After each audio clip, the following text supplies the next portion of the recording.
Salut à tous, bienvenue dans cette nouvelle vidéo. Nono est avec nous, salut Nono. Salut Sacha. Ça y est, on arrive, hein. À l'époque c'était la crise de novembre, à l'époque de Canal+, de Colonie Capitale, Nono, et la crise de novembre s'est transformée en crise de mars.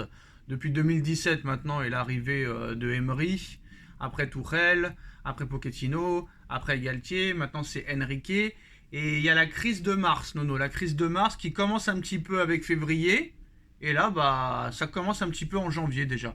En janvier, tous les ans, tu as les blessures qui commencent à arriver. Là, cette année, on n'y a pas échappé. Kipembe, Skriniar, Marquinhos aussi qui a été touché il y a quelques jours apparemment. Et peut-être d'autres blessures à arriver. Les cartons rouges aussi, les suspensions aussi. Là, on est dans le processus, Nono. Février, on va voir comment ça va se passer. Match contre Brest en Coupe de France, on a vu comment c'était difficile hier. Et après, au mois de mars, comme d'habitude, élimination en Ligue des Champions. Alors avant, c'était la crise de novembre, hein, tu l'as connu, Nono. Et depuis 2017, c'est la crise du mois de mars. Est-ce que cette année, il y aura une crise du mois de mars, Nono? Eh ben, on va pas aller jusqu'à là, Ah on bah va non. pas la souhaiter, mais il y a de fortes chances qu'elle arrive, hein, vu ce qu'on voit ces derniers temps, vu le contenu qu'on voit ces derniers temps. Eh ben, tout n'est pas impossible, hein.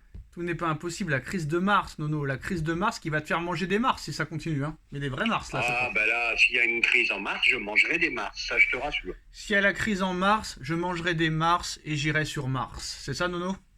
Oh, t'es un poète, Sacha, t'es un poète, je vois Et que... après, et après, je me vengerai contre Marseille. Ah, bon. Arrête les vidéos sur le foot, t'es un poète. Fais autre chose. Un génie incompris. Magnifique. Un génie incompris, Nono, hein. Oui. Malheureusement, peut-être qu'un jour ça paiera. Bon, au moins, ce que j'ai aimé hier, Nono, c'est que Luis Enrique n'a pas fait comme les Galtier, comme les Pochettino. Il a avoué que hier c'était un match catastrophique et que malheureusement ça pourrait se reproduire dans les prochains matchs. Au moins, ça c'est bien. Il dit que Ah, mais aucun entraîneur n'aime perdre. C'est-à-dire que hier il a fait comme si le PSG avait perdu. Quand on perd et qu'on ne peut pas contrôler le match, c'est frustrant. On a fait match nul, c'est aussi une preuve que le match de Coupe de France va être très difficile. Cela fait 2 fois que Brest remonte le score contre nous. Mais on n'a pas bien joué hier et c'est possible que ça arrive dans les prochains matchs. Ça veut dire quoi? C'est possible que ça réarrive. Ça veut dire que le mec il n'a pas confiance du tout en son effectif? eh ben, j'ai l'impression qu'il a perdu confiance en son effectif. Et puis qu'est-ce que tu veux que je te dise? Qu'est-ce que tu voulais qu'il dise d'autre? Il peut pas dire autre chose. Ah bah il peut Tout le faire comme monde, les. Il peut tout le faire la. monde Il l'a peut. vu. Ah, Première- il peut faire la langue de bois comme les Pochettino, les Galtier, les Tourelle. J'ai vu de très belles choses, j'ai vu un bon match, on a bien joué. C'est ce que faisaient Pochettino, Tourelle et Galtier, hein, même quand c'était Oui, mauvais. oui. Évidemment que je suis énervé parce que je n'ai pas envie que ça se reproduise. C'est l'une des meilleures équipes du championnat de France, sans aucun doute. Il dit que Brest est l'une des meilleures équipes du championnat de France, non? Je vais te dire, ça démontre le niveau ça démontre le niveau du championnat, quoi. Moi, je veux bien Brest, je veux bien. Alors là, je vais essayer de te piéger. Est-ce que tu peux me citer 5 joueurs de Brest, comme ça, vite fait? J'en suis incapable. Voilà, voilà. Et de l'autre côté, Laisse tu mes peux me loubes, citer. laisse mes loubes peut-être, je sais pas, je dis au hasard. Laisse mes loups. Et encore, je suis pas sûr. Voilà. Je suis pas sûr. Mais au Bon, moins, tu vois, au moins il est pas langue de bois. Mais le problème, c'est que, comme a dit Riolo, on va parler de Riolo un petit peu de ce qu'il a dit sur Enrique. Nono, ça peut être intéressant parce que ça fait plusieurs fois qu'il le fracasse. Et là, à juste titre, parce que hier on en a parlé, hein, on a vu qu'il a fait n'importe quoi hier. Mais bon, ça, il va pas l'avouer. Donc Riolo qui a allumé hier Monsieur Enrique, il n'a pas expliqué ce qu'il a fait dans son laboratoire. Et d'ailleurs, laboratoire, il nous l'a piqué à nous, Nono. Hein. C'est nous qui avions dit à l'époque laboratoire. Hein. C'est quand même incroyable. Hein. Tu te demandes s'il y a des gens qui piquent pas nos vidéos. Bref, on va pas non plus se la raconter. Face à Luis Enrique, nous sommes tous ignorants, moi probablement un peu plus. Hernandez a joué toute la saison arrière-gauche, n'est-ce pas? Et Beraldo est venu pour jouer dans l'axe.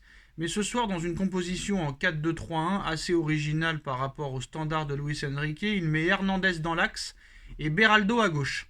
Ok, très bien, pourquoi pas. Celui qui joue 10, c'est Asensio. On pensait qu'il pouvait être faux neuf ou sur le côté, mais comme il faut être imprévisible pour les autres, je me demande parfois, même si les joueurs ne sont pas surpris de la méthode Enrique, Après Kolo Muani, le pauvre, lui et Vitinha, le Marseillais, devraient faire le cercle des dépressifs de la Ligue 1. Mais pourquoi Dembélé ne joue pas hier, alors qu'il allume tout sur le côté droit, alors que l'autre rate à peu près tout? Comme Hakimi est à la canne, il se dit qu'il ne va pas mettre Dembélé. Et puis Warren Zaïre-Emery au milieu de terrain, c'était trop bien, il était trop fort, donc pourquoi le laisser au milieu? C'est mieux de le mettre à droite. Hein. Donc tu vas aller jouer arrière droit quand tu es milieu. Tu mets un défenseur central arrière gauche et un arrière gauche défenseur central pour mettre Solaire arrière droit.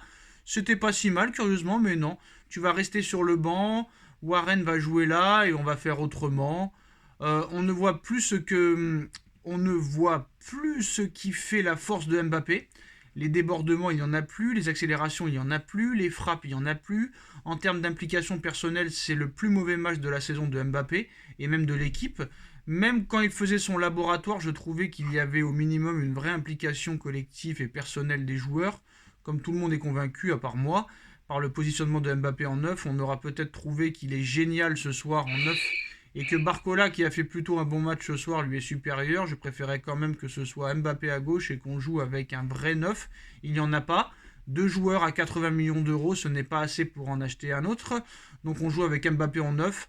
Si on me dit que c'est dans cette position qu'il est formidable parce qu'il fait 4 passements de jambes au milieu et qu'il rate la passe dernière, ok, j'ai entendu le parc se lever sur les dribbles de Mbappé et Barcola au milieu de terrain avant de perdre le ballon. Si c'est ça qui est formidable, si c'est ce que prépare Géo trouve tout, c'est très bien.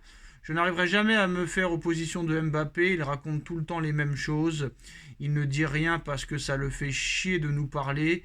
Il se gratte la tête, il bosse tellement la semaine dans son laboratoire Géo trouve tout qu'il n'a plus rien à dire le dimanche. C'est un génie, il ne parle pas. Quand il te parle, tu es idiot par rapport à lui. En seconde période, il y a eu énormément de suffisance et beaucoup de recherches de solutions individuelles parce que collectivement c'était pauvre, c'était le néant.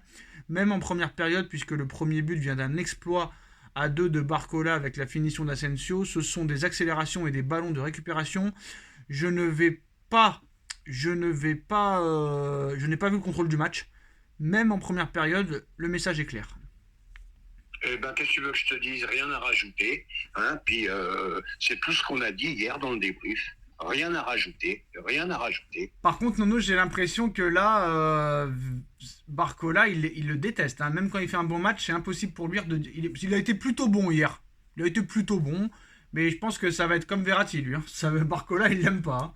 Il le déteste. Ah, bah, il a Barcola dans le nez. Bon, bah, ça, c'est un autre problème. Mais toute l'analyse qu'il a faite, bah, on l'a fait avant lui, on l'a fait hier soir, Sacha. Quoi? On l'a fait il y a plusieurs mois, on l'a fait. Voilà, pour moi, oui, c'est vrai. Mbappé n'est pas un avant-centre, c'est un joueur de côté. Il a besoin, c'est un dévoreur d'espace. Oui, c'est vrai. Voilà. Et puis toutes ces expériences, Zaïre Emery, latéral, etc., etc. Et il est même capable de nous le tuer à Zaïre Emery. Il est tellement fort au milieu de terrain, qu'est-ce que tu vas le déplacer? Voilà, entièrement d'accord sur son analyse. Rien d'autre à dire. Eh ben c'est bien, bah, on va se marrer. En tout cas, bah, le laboratoire, bah, c'est bien. En tout cas, je sais pas s'il veut du bien au PSG, mais la structure, elle est pas bonne. Donc on verra ce qui se passera. Et on se redonne rendez-vous dans quelques, quelques vidéos pour voir s'il y aura des renforts, hein, Nono. Hein. Tchuss. Eh ben, on verra à la suite.